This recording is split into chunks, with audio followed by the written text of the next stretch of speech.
조갑제TV 시청자 여러분 안녕하십니까. 저는 조갑제닷컴의 조세별입니다. 2024년 7월 25일 오전 11시입니다. 5개월간의 의료 대란으로 필수 의료가 직격탄을 맞았는데 그 중에서도 최전방인 응급실부터 무너질 위기다. 이 소식 여러 번 전해드렸습니다. 지금 이 상황이 보통 심각한 게 아닌 것 같은데 이 문제에 대해서 며칠 전 개혁신당 이주영 의원이 지적한 내용이 있습니다. 이 내용을 중심으로 얼마나 상황이 심각한지 한번 살펴보도록 하겠습니다. 이주영 의원부터 응급실 전문이죠. 소아 전문 응급센터에서 10년 이상 일하신 분입니다. 얼마 전 응급실이 파행이다. 여러 병원들의 소식이 들려왔는데 첫 스타트가 순천향대 천안병원이었죠. 이 병원에서 10년 이상 근무하신 분이 바로 개혁신당의 이주영 의원입니다. 그래서 누구보다도 이 응급실의 위기, 또 소아 청소년과의 위기에 대해서 누구보다 잘 아시는 전문가다라는 생각이 드는데 22일 월요일 개혁신당 최고위원 회의에서 이 문제에 대해서 발언한 내용이 있습니다. 먼저 한번 같이 보실까요?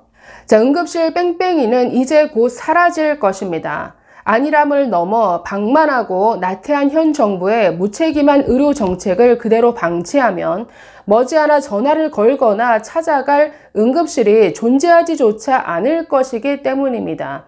지난주 충남의 한 권역 응급의료센터 파행 소식이 의료계를 강타했습니다. 그러나 안타깝게도 그것은 드러났으니 알려졌을 뿐 폐쇄 위기에 처했다는 응급실의 이야기는 전국 10여 곳이 넘는 병원에서 들려옵니다. 지금 지방 서울 할 것 없이 응급실 운영을 중단하거나 또는 축소 운영하는 이런 파행이 계속 이어지고 있습니다. 순천향대 천안병원부터 그 지역의 단국대병원, 또 강원도의 속초의료원, 또 서울의 한양대학병원, 이대 목동병원, 국립중앙의료원 등등 지금 전공의들이 없어지면서 그 업무 부담이 고스란히 전문의에게 왔는데 그 전문의들마저 거의 탈진에 이르면서 속속 현장을 떠나는 이런 사직 행렬이 지금 계속된다라는 것이죠. 그러니 뭔가 여건이 더 안 좋은 곳에서 좀 더 좋은 곳으로 계속 이렇게 이동이 일어나고 있다라고 합니다. 내용 계속 보실까요? 하나의 응급실은 거미줄의 중심과도 같은 곳입니다. C줄로는 병원 내의 모든 과와 연계되어 일하고 날줄로는 인근의 다른 응급실 혹은 주변의 상하급 병원들과 연결됩니다. 그리고 이 모든 것을 가능하게 하는 것은 민첩하고도 정확한 진료로 압축되는 응급의료의 통합적 특징을 전수하는 체계적인 교육 시스템입니다. 이제 이 중심에 돌이 던져졌습니다. 이어진 모든 곳이 함께 무너진다는 것을 현장에서 일해본 사람이라면 어렵지 않게 예상할 수 있습니다.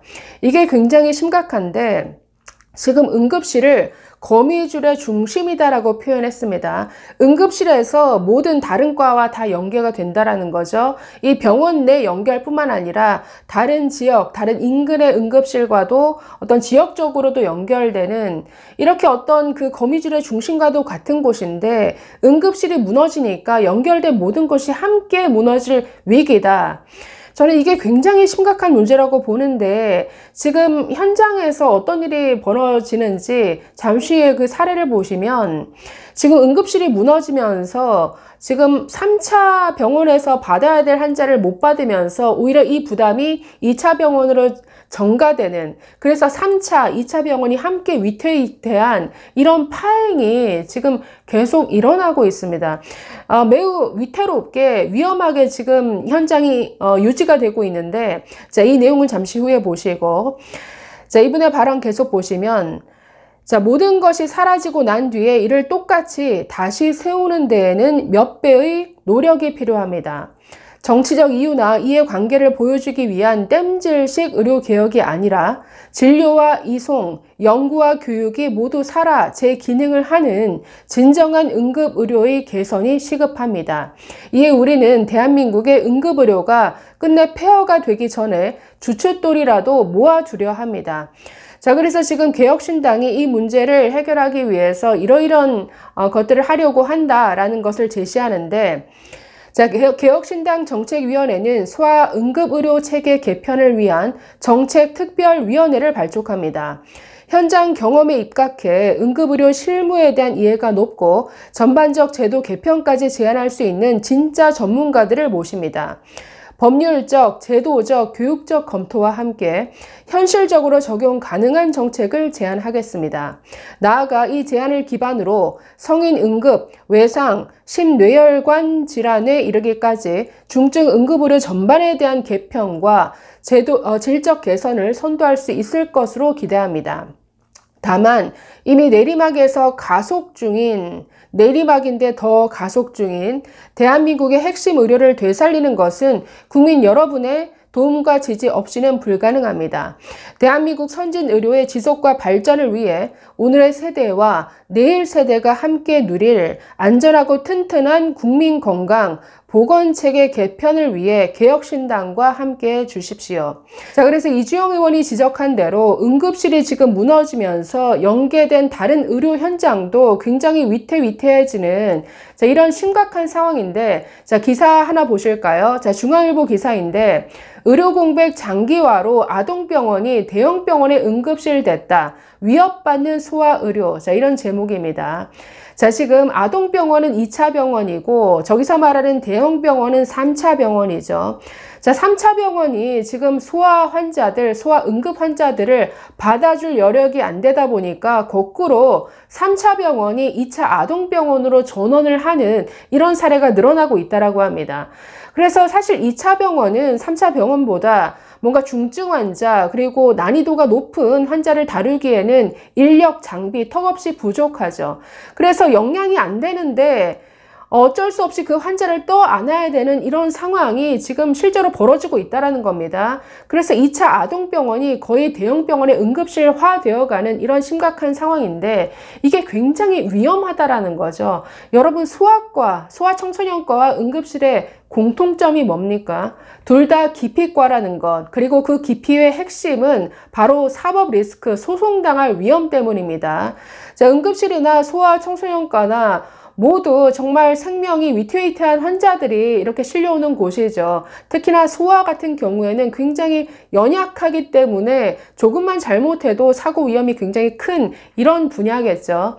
대표적으로 2017년 이대 목동 사건, 신생아, 그러니까 중환자 신생아실에서 신생아가 갑자기 4명이 죽었는데 그 당시 그 소청과 교수가 수갑이 채워진 채 잡혀갔습니다. 그리고 7명이 기소가 되고 그중에 의료진 3명이 구속당하는 이런 사건이 있었죠. 결국 대법원까지 가서 무죄 판결이 났습니다. 무죄 받기까지 무려 5년이 걸렸습니다. 그때부터, 즉 사건이 일어난 2017년, 2018년부터 소아청소년과 지원하는 이 전문의 수가 뚝뚝뚝뚝 떨어졌죠. 그래프를 보면. 마찬가지로 응급실도 작년 말에도 응급실에서 대동맥 박리를 진단하지 못했다. 왜 CT 촬영하지 않았느냐. 자, 이걸로 기소당해서 전공의가 결국 거의 징역형을 선고받았는데 아마 징역 6개월의 집행유예 2년이었을 겁니다. 그리고 최근에 계속 10억 이상 배상하라는 이런 판결이 계속 나온다라는 거죠. 그러니까 열심히 사람 살리기 위해서 노력했지만 어쩔 수 없이 살리지 못한 이런 경우에까지 의사들의 책임을 물어야 하는가. 굉장히 이건 의사들을 허탈하게 만드는, 그래서 그 과를 결국 기피하게 만드는 이런 결과로 이어지는데 이게 굉장히 너무 심하다라는 거죠. 아니, 응급실에서 어떻게 대동맥 박리라는 어려운 분야까지 응급실에서 어떻게 완벽하게 진단을 합니까? 자, 그래서 어떤 현장 상황을 모르는 이런 판결이 계속 나와서 이게 사법 리스크인데 한번 보시면, 자, 의사 형사 소송률 세계 최고다, 대한민국이. 한국 의사가 1인당 기소되는 건수를 보시면 일본의 265배, 영국의 895배입니다. 숫자를 보면 2010년에서 2019년까지 업무상 과실치사 또는 업무상 과실치사죄로 경찰이 기소된 건이 무려 4,397건, 검찰이 기소한 게 2,527건이었습니다. 그래서 2019년 기준을 보면 하루 평균 그러니까 의료인 3명이 기소당했다라는 얘기죠. 그러니까 이것만 보더라도 우리나라 의사들이 얼마나 이 소송 위험에 노출되어 있는가를 여실히 알 수 있는데, 자, 저렇게 응급실이 무너짐으로써 3차 병원에 가야 할 소아 환자를 2차 아동병원이 떠맡는다. 그러다가 조금이라도 사고 나면 또 이런 소송 당하거나 수갑 채워줘서 구속되거나, 그러니까 이러니 의사들이 안 간다라는 거죠. 그러니까 이 문제를 해결하기 위해서는 사법 리스크, 그러니까 원인을 제거해 줘야 되는데 사법 리스크 해소해 주고 뭔가 재정적인 지원을 직접적으로 해줘야 되는데 이거는 쏙 빼놓고 의사 수 늘려서 해결하겠다. 그러니까 이 것 자체가 얼마나 엉터리인지 이 분야에서 여실히 알 수가 있습니다. 자, 문제는 의료 대란이 이렇게 길어지면서 안 그래도 내리막길이었는데 더 가속화되고 있다라고 이렇게 이주영 의원 지적했죠. 지금 응급의료가 무너짐으로써 글쎄 앞으로 일어날 일들이 정말 두렵다라는 생각이 듭니다. 이 상황이 더 심각해지기 전에 빨리 유턴해야 되는데 아직도 정신 못 차리는 것 같습니다. 얼마나 더 망가져야 할 건가요? 감사합니다.